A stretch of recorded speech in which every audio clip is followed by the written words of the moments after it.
What's up, guys? Today we're going to talk about avoiding this when hiring your first employee. I learned this lesson the hard way. Now I'm going to pass it along to you.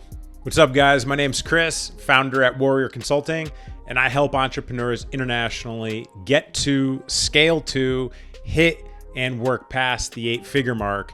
And with this advice, you could do it too. So let's jump into the show.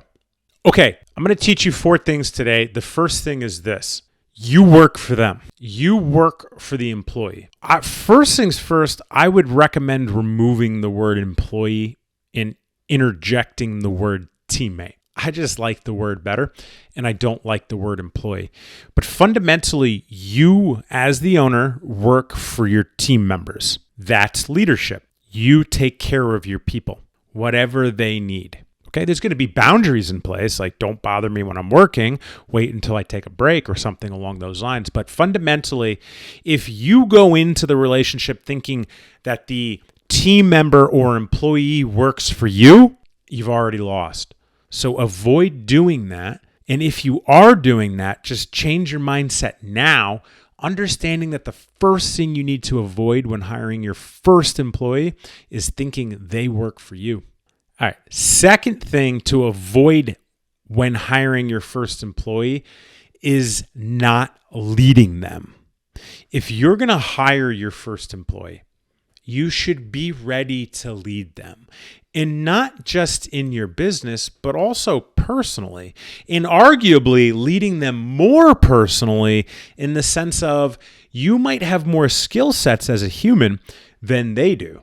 So leading them in their personal lives with maybe book recommendations, teaching them how to set up a savings account, maybe an investment account, understanding how to purchase a house, buy a car, basic things that a lot of leaders aren't leading their teams on and people don't know, unfortunately.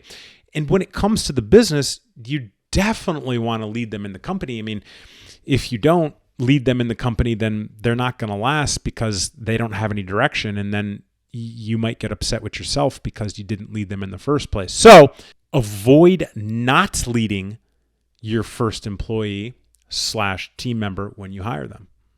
And the last thing we're going to talk about here is not paying them on time. I know this sounds ridiculous, but I know business owners that don't pay their team members on time or regularly, and that's a perfect way to lose quality people, good people, decent people, people that show up to do their job. The last thing you should do is not pay them on time. You should always pay your people at times before you pay yourself. Always take care of your team members first. What's left over can be for you, and there's much more that could be said on that topic, but we're not going to talk about that today. That's a different show topic.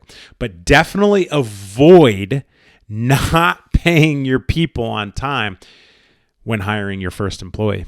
Okay, so initially I said 4, but I kind of ran 2 into each other. So 3, what to avoid when hiring your first employee. Number 1, you work for them. They don't work for you. Number 2, okay, not leading them. And number 3, not paying them on time. If you take these 3 and apply them, you will succeed through trial and error hiring your first team member / employee. All right, guys, that's what I got for you today. Did you learn anything? Yes?